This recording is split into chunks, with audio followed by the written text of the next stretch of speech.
What's a boat doing in the middle of a desert? It's a question that has baffled archaeologists for decades. In the heart of Egypt, far from the nearest shoreline, an astonishing discovery was made: ancient ships buried beneath the sands of Abydos.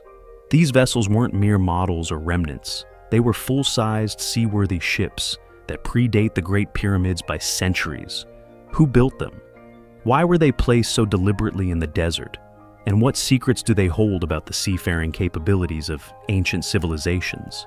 Join us as we uncover the mystery behind these forgotten fleets. The discovery at Abydos began in 1988, when a fierce desert storm swept across one of Egypt's oldest archaeological sites near the region. As the sands shifted, they revealed something completely unexpected: wooden beams protruding from the ground, hollowed out and weathered by time. For years, this strange find remained a mystery. It wasn't until an American archaeological team returned to the site in 2000 that things took a dramatic turn. What they uncovered would change history. Buried beneath the desert were the remains of a massive fleet of 14 ancient boats, each about 70 feet long, lying side by side, perfectly parallel to one another. These weren't models or decorative objects. They were full-size ships. The wood, though degraded and riddled with termite damage, was still preserved well enough for scientists to extract samples. What they found was shocking. Radiocarbon dating revealed that these ships were nearly 5,000 years old, making them the oldest fleet ever discovered. Their age placed them at least 500 years before the construction of the Great Pyramids at Giza. But how did such massive ships end up buried deep inland, miles away from the Nile's current course? Initially, scholars believed that these vessels once floated on the banks of the mighty river. Yet, further studies debunked that theory. The Nile had never flowed close enough to this burial site. Even more curious, if these boats had been docked on a riverbank, their positioning would have been haphazard. Instead, they lay neatly aligned as if intentionally arranged. Excavations revealed that each ship rested within its own mud brick vault, a chamber designed to house it perfectly.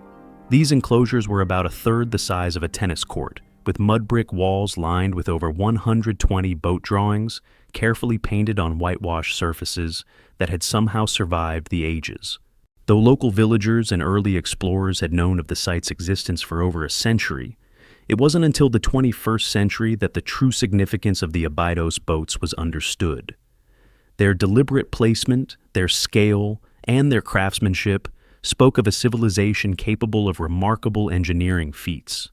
These ships were not just buried, they were entombed in a manner strikingly similar to how pharaohs were buried with treasures for the afterlife. The significance of the Abydos fleet goes far beyond just another archaeological find. It rewrote a crucial chapter in our understanding of ancient Egyptian engineering and shipbuilding. Prior to this, most evidence of Egyptian ships came from small wooden models found in tombs, like those discovered in King Tutankhamun's tomb, where 35 miniature boats offered insights into nautical life. But models can only tell so much. The ships at Abydos were the real deal, seaworthy vessels capable of transporting dozens of rowers across water.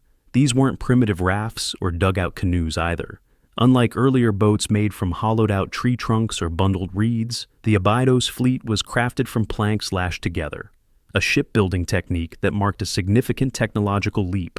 This method, known as shell-first construction, was rare at the time and suggests a far more advanced understanding of maritime craftsmanship than previously believed. But perhaps the most astonishing detail was the wood itself. There are no forests in Egypt's desert. The nearest source of quality timber, specifically cedar wood, was Lebanon, hundreds of miles away. This means the builders of the Abydos fleet had not only the resources but also the logistical capability to import massive quantities of timber across great distances. Such an enterprise would have been reserved for the elite of society, likely the pharaoh himself. The arrangement of the ships, each resting in its brick-lined chamber, adds another layer of mystery. These vaults weren't simple pits. They were carefully designed enclosures, almost ceremonial. The walls were adorned with intricate boat drawings, reinforcing the significance of these vessels. Their placement, construction, and materials suggest they were never intended for regular use. Instead, they were purpose-built, likely symbolic and possibly ritualistic. A fleet designed not for earthly waters, but for a voyage beyond life. The Abydos fleet, therefore, wasn't just a collection of ancient ships. It was a monument to early Egyptian ambition, showcasing their technological prowess and spiritual beliefs. To truly understand why these monumental ships were buried in the desert, we have to step into the spiritual world of ancient Egypt. In their belief system, life didn't end with death, it transformed. And to journey into the afterlife, one needed a vessel worthy of the gods. Central to this belief was Ra, the Egyptian sun god, who sailed across the sky during the day and navigated through the underworld at night aboard a solar boat. The pharaoh, seen as the earthly embodiment of Ra, was expected to follow the same cosmic journey after death. Thus, for the pharaoh to be reborn each morning, just like the sun, he too required boats for the afterlife.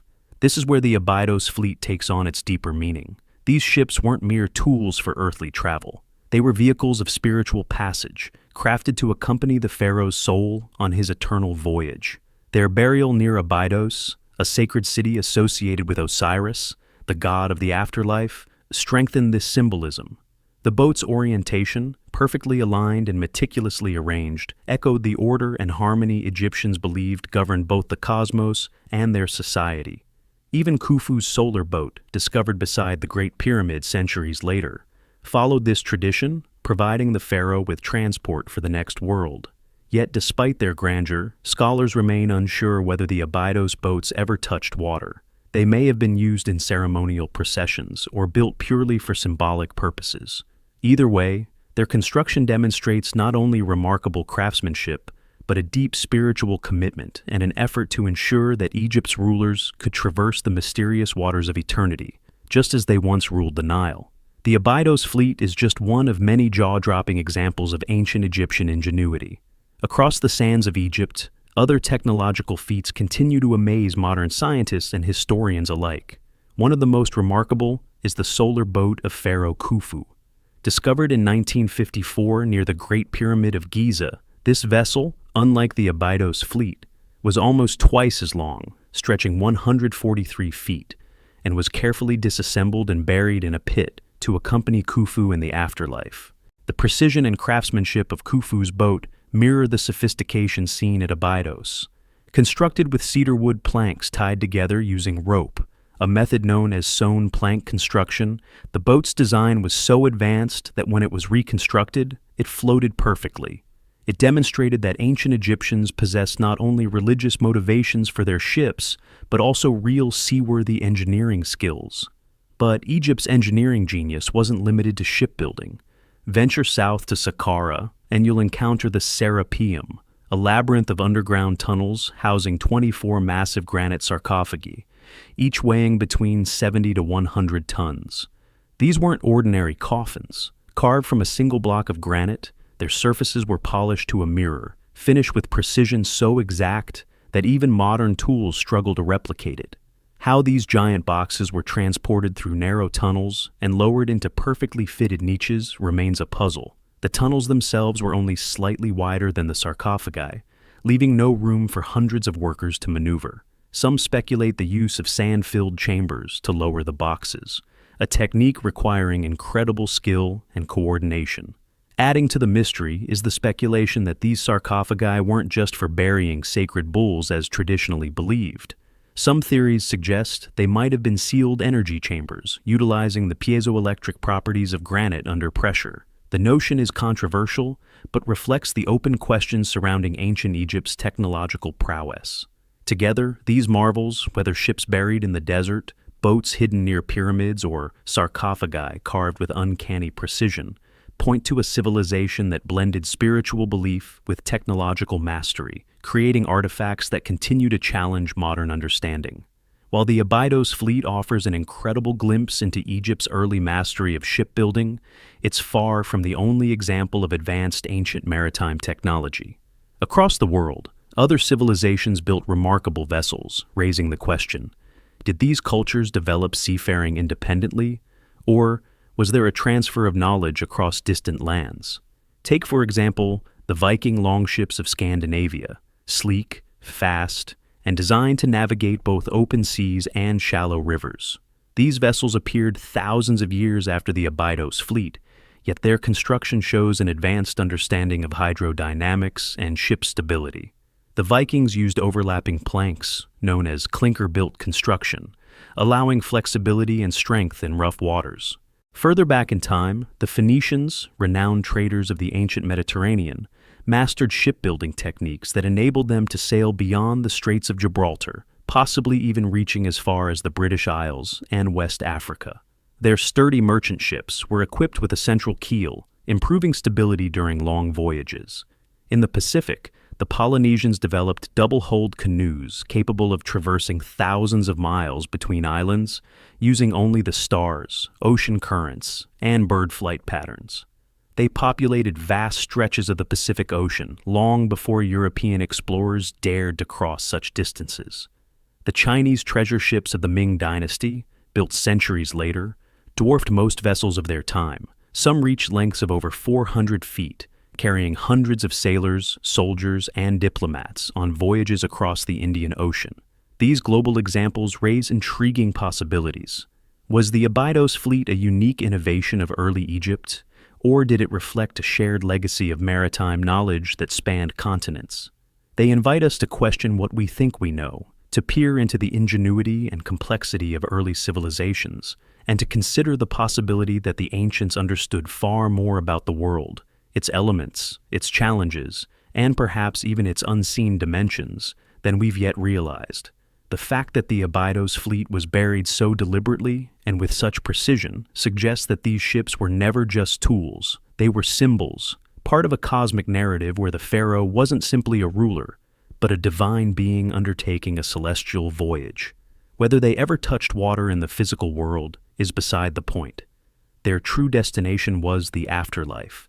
Their true mission, a spiritual one, guiding the soul through the journey of rebirth.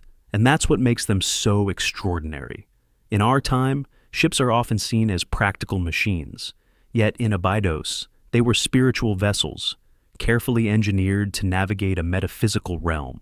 Every plank lashed, every chamber lined with bricks, every orientation chosen with purpose. It all reflected a worldview that merged engineering with religion, craft with cosmology.